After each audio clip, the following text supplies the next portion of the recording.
What? Did we just become best friends? Yeah!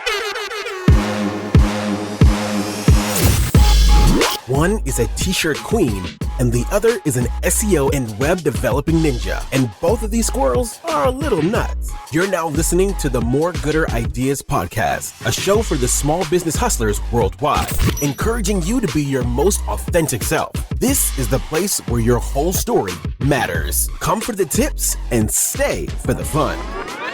Now, your hosts, Angie Patterson and Jay Smith. In season 1, we talked a lot about branding yourself, you being your brand, how to be authentic with that and build relationships with that. But I had a conversation with another small business owner earlier this week, and she is contemplating doing some rebranding this year. Awesome. And so she was asking me her thoughts on it. And obviously I had thoughts, but I didn't really know how valid they were. So I thought it might be a good thing for us to discuss together. And maybe you, worldwide listeners, can drop in the comments on YouTube or on social media and let us know your thoughts. Well, it's interesting because I, too, am rebranding after doing a lot of reflection in the last month of 2023. And a very good friend of mine and a colleague and a customer of mine is also going through a rebrand. So we're going to navigate that together, kind of, even though we're in completely different fields. But yeah, that'll be an interesting chat. So when you think of like rebranding, what does that mean to you? Well, it's not as simple as, a new logo and a new look and. Honestly, and I can't remember, I don't know if it's Seth Godin, but kind of the conventional wisdom on what your brand is the way your clients see you. Okay. Your brand is actually how the market perceives who you are, what you provide, and what your values are. You can say whatever your brand is, but your brand is almost, it's kind of what's put on you. Now, through a lot of effort, you can drive that, and by living up to what you say you are, you can have the market reflect that back to you. So already this is great points that I can't wait to share with this person.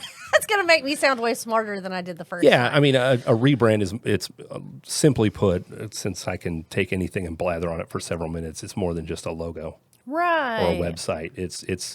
It's really digging down and saying, this is who I am, and this is who I am going to be now. This is who my business is. This is who we serve. This is how we do it. And if you're looking at significantly changing that, like I am, you're rebranding. That could include changing your logo, changing your website, things like that, but it doesn't necessarily have to. Or would you suggest rebranding if you're doing the same thing? So like I know you've been thinking about maybe offering some different services. Is that what is really driving the rebrand? No. Okay. No, my ideal client and the niche that I am serving is what's changing. Okay. Through a lot of reflection and kind of an epiphany that I had when a parent asked a very surprising question during a night at Atherton High School. So I can get into it a little bit. Yeah, please do. So shortly after we recorded with Caitlin, probably early December, as we've spoke before, Root of Pie, my company, I'm a JCPS business partner. So my company works closely with the students in the graphic media magnet program at Atherton High School. We take them on field trips, and they do videography for organizations, small businesses, sometimes my clients, sometimes not. And we did projects all throughout last year. This year, we're refining our process, and we're getting more and more. We're getting closer to them being their own kind of videography agency. That's awesome. Where I'm really focusing. They've got the skills to do the actual videography and the editing and the mixing and all this stuff. What I'm trying to show them now how to do is how to talk to people and listen for what are they trying to accomplish, and now getting more into the mind of a marketer. The whole point of what I do with Atherton High School students is I want them to see that creative careers are just as valid as real jobs. Like when I was in high school, I had a graphic arts class, and we screen printed T-shirts and we did photography and all that. But it was, and to this day, it's still not considered. Yes, there's the engineering magnet, there's the health sciences magnet, there's all kinds of other magnets. And But unless you want to be a journalist or Right. a TV host, right, there or on produce radio shows, that's really kind of where the creative right. aspect But of it there's is. kids in there doing incredible work on the arts and media magazine that's put out, and the yearbook, and logo design and photography, and they're doing all that stuff. And so what I'm trying to build there is them doing this professionally in school, because Southern High School they have a full automotive shop, full auto body shop. It's gorgeous. And they are actually contracted by some of the larger collision centers to fix cars. Wow. They have a bank in that school with only one actual bank employee, and the rest of the bank is run by students. Wow. And students bank there. It's real. So I think that there's no stopping us from doing the same thing with marketing and videography. Why not? And I know there's demand. Like, Oh, yeah. That's a very in-demand kind of thing when it comes to marketing. So coming back, so twice a year we have kind of a meeting after school where parents can show up, the counselors are there, us local business partners are there, the teachers are there, and the students are there. And the students kind of give kind of a little explanation of here's what we've been working on this year with our business partner, so-and-so. And then the counselors will say, hey, they give their kind of talk where they're like, hey, if you guys could come up with ways to give them internships and just trying to help us help them better incorporate the local business community into the school. Okay. So during that, there was a parent there. So the students talked about our recent project with Home of the Innocents. Yeah. And I don't think we've talked about that on here. I saw it on your social media. Yeah, I think that may have happened kind of as we were finishing up last season. So the Home of the Innocents, which is huge, it's one of the 3 largest nonprofits in Kentucky, and it serves tons and tons of kids. I met Ladea Owens, the HR director. I met her at a networking event for Greater Louisville. Now you're besties. We are kind of a little bit. Who knew? Well, anyway, she mentioned that they had to expand their staff by double in the next couple of years, which is a lot. Yeah. And from every level. So, clinical counselors, cooking staff, everybody. And she said they were in the midst of looking at how to do that from a marketing angle. So like, this is the perfect project. So I told her about what we do at Atherton, and she goes, that'd be awesome. Yeah. So we brought 20 students in there on 3 different teams. They interviewed probably about 15 different staff members. They filmed all over campus. Wow. They filmed, I believe the mayor was there giving a big check kind of situation. They filmed that. They talked to the CEO, and they are now, so one team is doing what's called Atherton On Air, which is their local newscast that's broadcast in the schools. They're That's creating awesome. that. One team is doing social media. So they're creating very short reels and snippets to be used for this marketing campaign to hire more. And one team is creating the actual recruiting video, which is going to be, they're going to create like a 5-6 minute one and a 10-minute one to be used at hiring fairs and to be sent to people and to host on the website. So it's a big deal. Yeah. Like, this is a big time project, and it's going to save the Home of the Innocents a significant amount of money. These students are going to get a phenomenal project to put in their portfolio, letters of recommendation. Actually, because I'm a circus clown and I try to make everything crazy, I talked to Mr. Boros, and I want to talk to the principal about, we want to do a premiere night in the theater at Atherton. So all the people who were in the video can come and watch the finished product, and the students could put it on. Their parents could come watch what they're That's doing. awesome. And we could even do a red carpet kind of thing. Like, I'm getting crazy with it. They should, though, Oh, yeah. because that is a big, if you're not from the Louisville area, the Home of the Innocents is a big deal. Oh, absolutely. Yeah. So that's amazing that they're getting that opportunity, and I know they're going to knock it out of the park. So Sure. Yeah, and so we in the same kind of time frame, we had a smaller group film the Bridgehaven Bridge Builder Breakfast, which Bridgehaven Mental Health Services is another nonprofit here in Louisville, and one of our students actually got hired there full time. So Virgil is a full time videographer there. So when people come in, they do video interviews so they can see their transformation over time. wow. And it's a really cool partnership. But we also filmed the Bridge Builder Breakfast, which is their big fundraising event. It's a couple hundred people there. I was there. So this student mentioned, during their little stand-up during that meeting night. Again, I've gone 6 miles down the road just because I get excited about it. I love talking about this. This is an awesome project. It means a lot to everybody involved. And she mentioned the Home of the Innocents project, and she mentioned Bridgehaven. So after she was finished, the parent asked, she said, are you, not that there's anything wrong with it, are you all specifically only working with nonprofits? Because that seems to be kind of a theme. And I said, no, we're not. That's just kind of the timing. And I'm very connected with the director at Bridgehaven through BNI, and I also met Ladea. But then in just reflecting on my year of business and all that, and, constantly trying to figure out what my focus and my niche is, which you've got to do eventually as an agency, it just occurred to me, like, these are the people I want to work with. Like, I want to work with organizations that have a purpose. I got Canopy certified for that reason. I'm a veteran-owned business. I love working with these nonprofits. So it's like, that's who I should be working with. And that's how I came around to it. Before that, to be perfectly honest, I was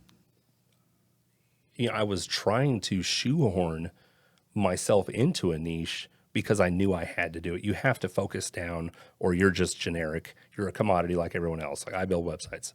Yay, a million other people do that too.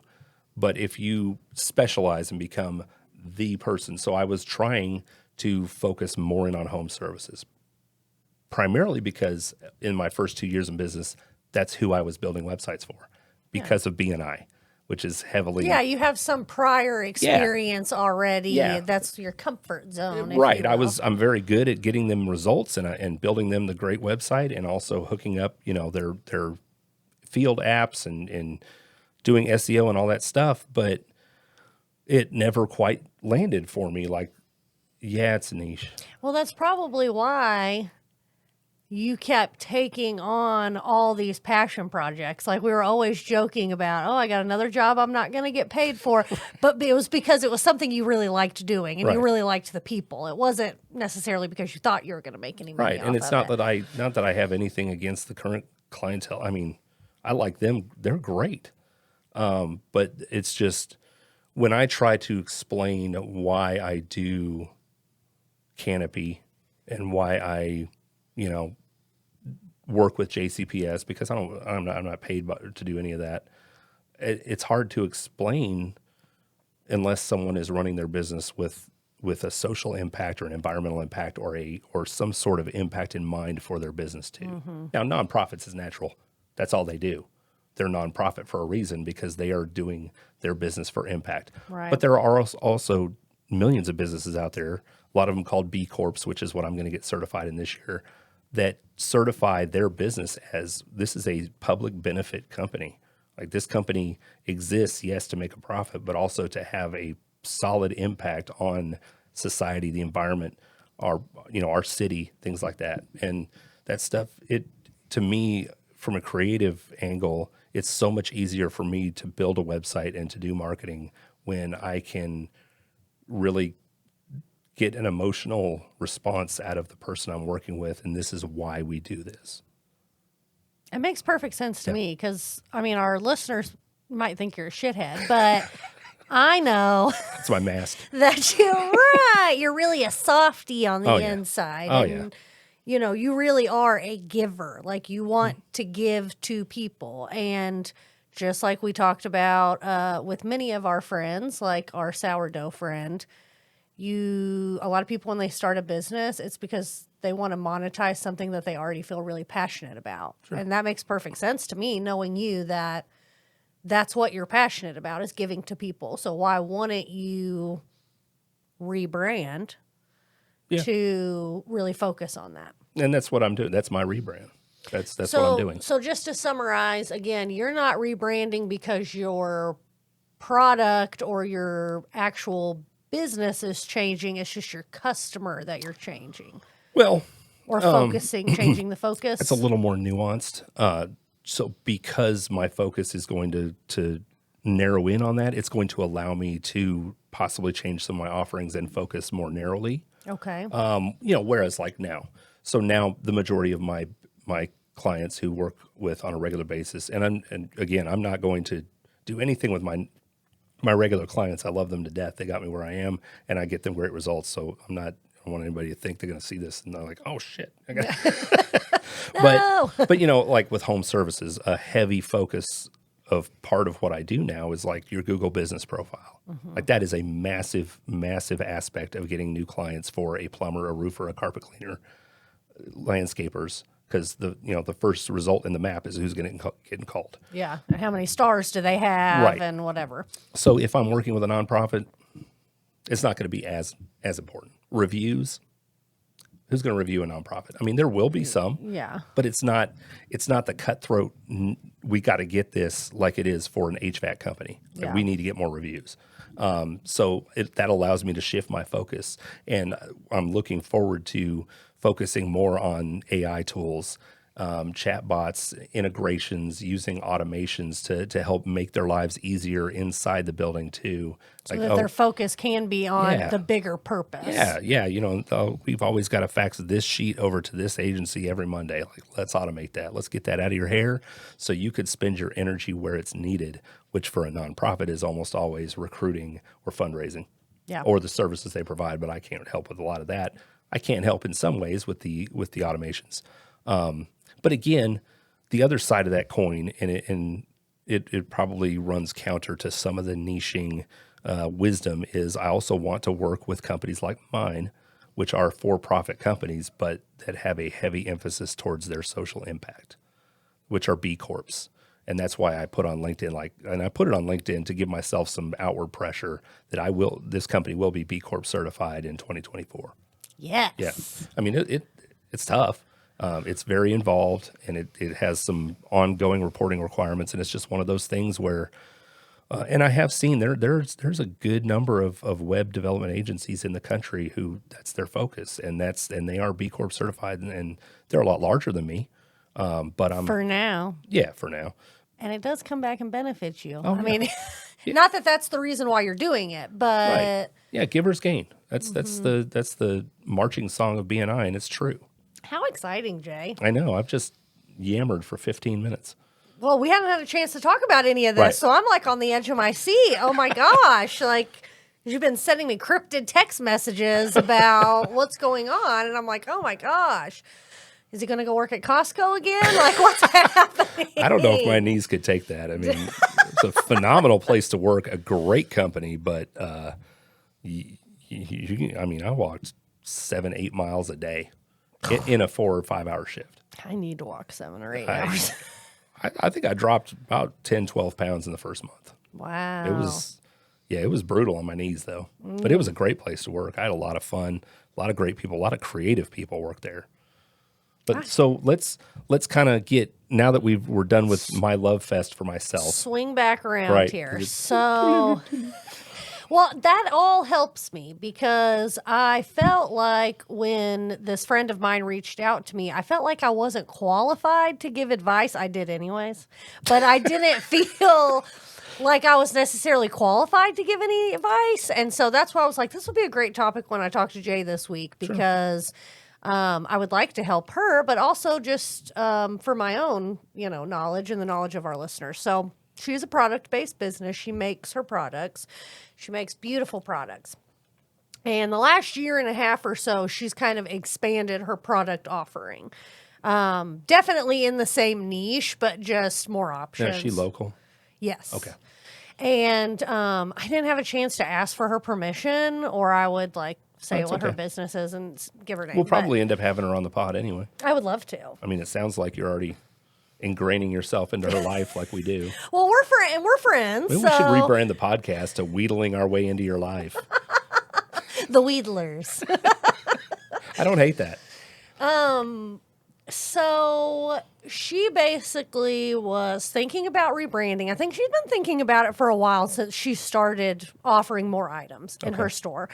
And she was asking for my opinion about it. And my gut instinct was to be like, that's pointless. Not that I would say it that bluntly, but just like, is it going to make you more money? Because for me, as a product-based business, it's always about the bottom line. Like, if I'm investing time or money into this, am I going to see the return at any point? Doesn't necessarily need to be immediate, but is it going to be worth the time and money that I'm putting into it? And that was kind of what I asked her. Also, she is a business on the rise like me. So she has a pretty good following, but she's not, it's not 15,000 people on social media. So my kind of concern, I just put myself in her shoes, was, am I already confusing the customers I have? Yeah. Who maybe are not super fans, but they've gotten something from me or they're following me and I've endeared myself a little bit to them. Is doing a complete rebranding going to confuse that customer? Because we know a confused customer doesn't buy. Can we back up a little bit? Did she mention what was driving this idea? That she's offering more products was what she explained to me. That she wanted to make sure that new customers and existing customers understood that she had more than just the one thing she started with. Okay. So, she makes jewelry, so now she's expanded into other kinds of accessories and personalized gifts.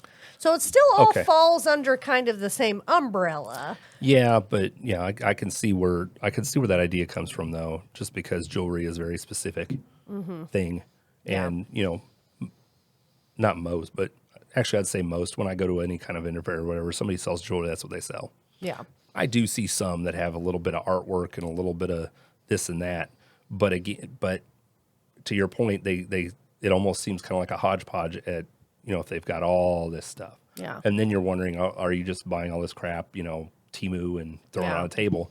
I could see it, but I just wonder what is her idea of a rebrand? What is she thinking that is? So I know she wanted to change her name and her logo. And that was kind of the red flag. I don't want to say a red flag, but I was just, again, I got your spidey sense up. Yeah, because I am thinking, like, if I don't know anything really, right? So I'm just thinking about, okay, well, if it was my business, I don't know that if somebody saw me at a vendor event that they would know I was. If you changed everything. Yeah. Does that make sense? Yeah. And that was kind of my concern for her was, are you going to confuse people? Because you're. Yeah.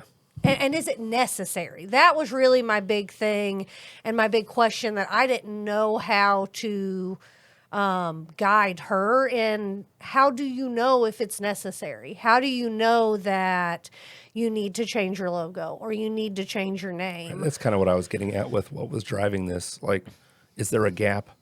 Like, is she sorry, is she feeling some sort of pain, or has somebody mentioned, oh, I didn't know you sold all this stuff? The name, I'd be very cautious there, particularly if you're selling primarily on social. And, you already have... She has an LLC. Oh, what a pain in the butt. That's what I don't know. I got my LLC. You can add a DBA. So... You can add a doing business as, and it's not that big a deal. You would keep your original LLC. That's why you see a lot of, old companies that have been around a while, their LLC that's registered is very different than their name. And that's fine. My concern would be, if she has a significant social following or people like you do, like Sandy Pants Customs, people go to that Facebook page, your logo's right there, you know what you're going to get. If all of a sudden tomorrow that said Smith & Brothers t-shirts, be like, what the hell am I looking at? You've confused, you lose. Right. So, I don't think there's anything wrong.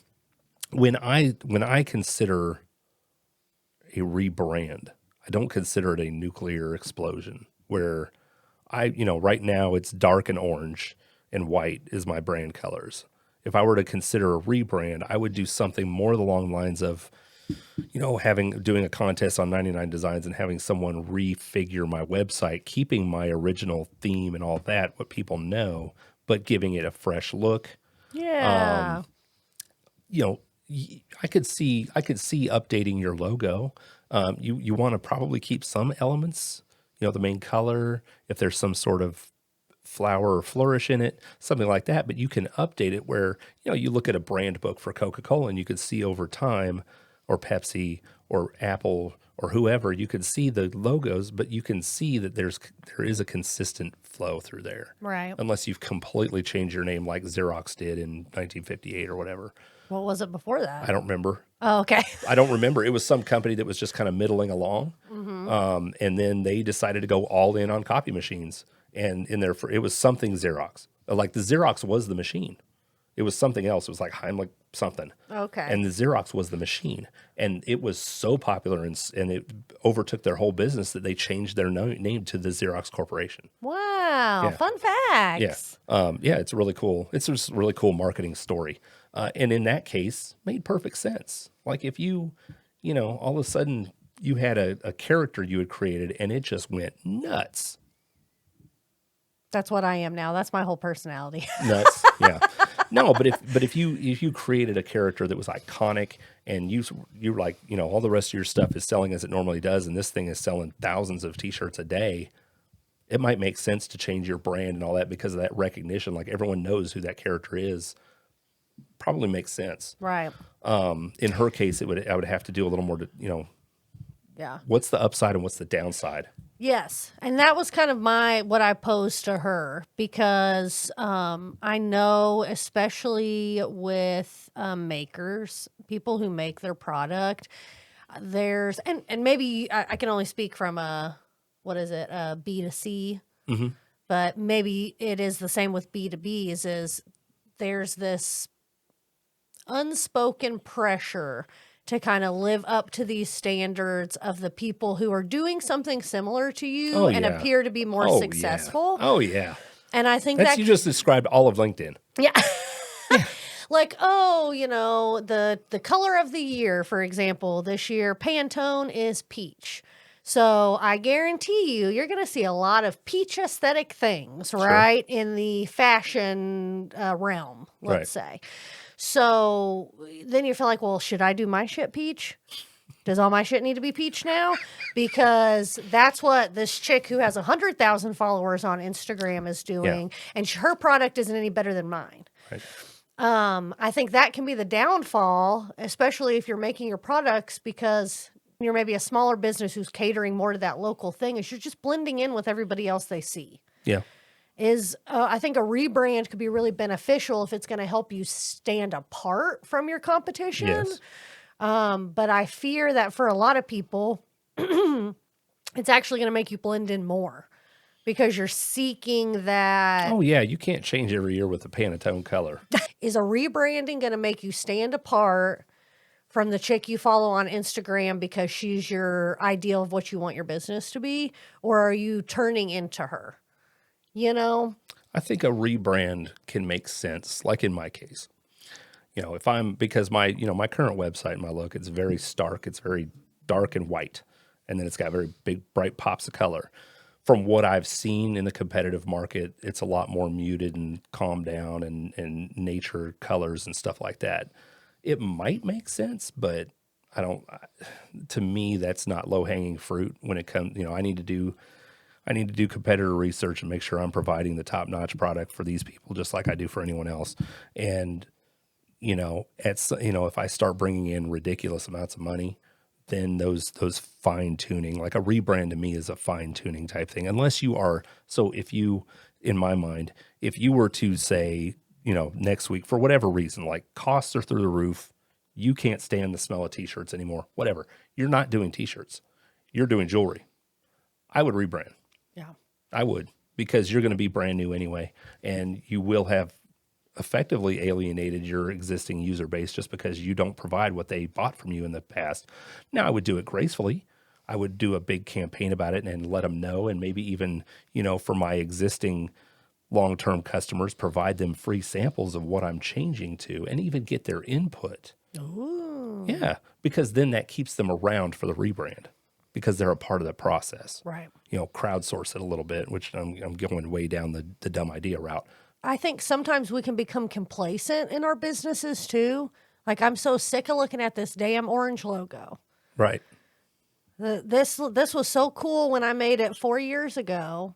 And now I hate it. Like, if I never saw the symbol for pie ever again, I would be fine. I'm so sick of looking at it. I think there's that can be like a little trigger too of I'm bored with this. How do I, make it up to the next level? But I also think that or maybe you can tell me, like, what's your opinion about experimenting? Like, if you're thinking about rebrand, maybe you're not changing your whole product. Maybe you're just trying to bring your business up to date with 2024.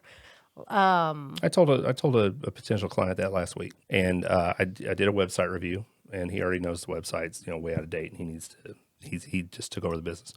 And I said, your logo does need to be updated. It's just an older style. It's got too many lines in it. It's kind of cartoony. It's very low resolution. I said, now, they've got the logo on their work trucks. I said, so what I would do is I would pay, people listening to this may not be aware, but there's a service for everything. And there's Design Pickle and BuzzCube. There's these companies that you could pay them several $100s a month, and they do all designs for you. And now, if you're a marketing shop like me, yeah, you may use that because you need constant. Yeah. But there's also a website out there called 99 Designs, where it's a crowdsourced rebranding platform. And you start a campaign, and I think for a really nice project where you would get a web design and a logo design and brand kit and all that, it's like $900. But what happens is you put it out there and it becomes a contest for all of the designers who are on that platform, and they submit, and then you get like 20 looks where they're going to take your existing colors or whatever. And of course, you put up a design brief and they're like, it must be, we have to have purple or whatever. Yeah. And they provide you, and then you can see like, okay, because when it comes to a rebrand, not only do you need outside input to even decide that that's worth doing, you need to have someone else provide it for you because you're inside the bottle. You can't see what your brand is because as we started talking when this started, your brand is really what the market places on you. That's how you're seen by your customers and your potential customers. That's your brand. It's not what you say it is. And see, to me, that makes it for me more sense of why she would want to update that, because not necessarily that what she's offering is so different than what she was offering before, but she's not a jewelry maker. She is a gift shop. Okay. You know what I mean? So that when you say that, that makes a little bit more sense because I know she's a gift shop. She knows she's a gift shop, but does the outside world know that she's a gift shop? I think that's a very that makes me think that it's worth a conversation. Yeah. And that it's not something she's just, it's self-soothing because you don't want to do you don't want to do your taxes. So let's do something fun in my business, like redo my logo on Canva. Yeah, because to me, as her friend and also a customer of hers, I'm like, I think everything you're doing is perfect. Like, I think your product is beautiful. I love the name. I love the logo. You can't approach it. But yeah, you can't do that. But I'm not and I also I have a completely different customer than she does. Right. So I'm like, I want my logo to stand out. Right. I want to stand out from the crowd. I want to be really unique. And everybody wants to be unique, but her customer is not my customer necessarily, So I'm just I don't know why she trusts me. Well, you also already have affinity for her. You're already an existing customer and a friend. Yeah. You can't be objective. Right. So what you're doing right now is what you really should have her do is like go find somebody like Jay, put it in front of him. Here's my website, here's my logo, here's my brand. And then just get somebody's completely outside opinion on this is what I think you do, this is what I think you stand for, and this is what I think your ideal client is based on what I'm looking at right here. Yeah. And if that's completely out of left field from what you're thinking, that might be worthwhile. Yeah. Because if I looked at her stuff and said, yeah, she clearly just makes earrings, because I don't know who she is and I have not shopped at her store. She'd be pissed. Right, but that's why you would actually want to consider doing something like that. Yeah, I think what you said is helpful, and I think I will refer her to you because I do because she is my friend, not only do I have an affinity for her, I'm not going to be as objective, but I also don't want to lead her astray. It's like I know that she respects my opinion, but I don't want my opinion to sway her in the wrong direction. Right. And I think that's a great tip for our listeners is when you are in doubt or questioning a big change or maybe even a little change in your business, to seek out that objective person or persons that can help you really decide if it's something that's going to benefit your business. And that's not randos on social media. You know, going into the new year, it's really easy to get carried in the wave of being new, better, different. But I think we had some really good points for small businesses to consider before you make any major changes, like a rebranding. Or maybe a change in services or offerings. So I hope that our ramblings were insightful to you. And we're really looking forward to all the new stuff for season 2 of More Gooder Ideas. I'm Angie. And I'm Jay. See ya. Bye. Thanks for checking out this episode of the More Gooder Podcast. Make sure to follow us on Instagram and Twitter at More Gooder Ideas and search us up on Facebook, the More Gooder Ideas Podcast. And don't forget to like and subscribe on your favorite podcast platform so you never miss an episode.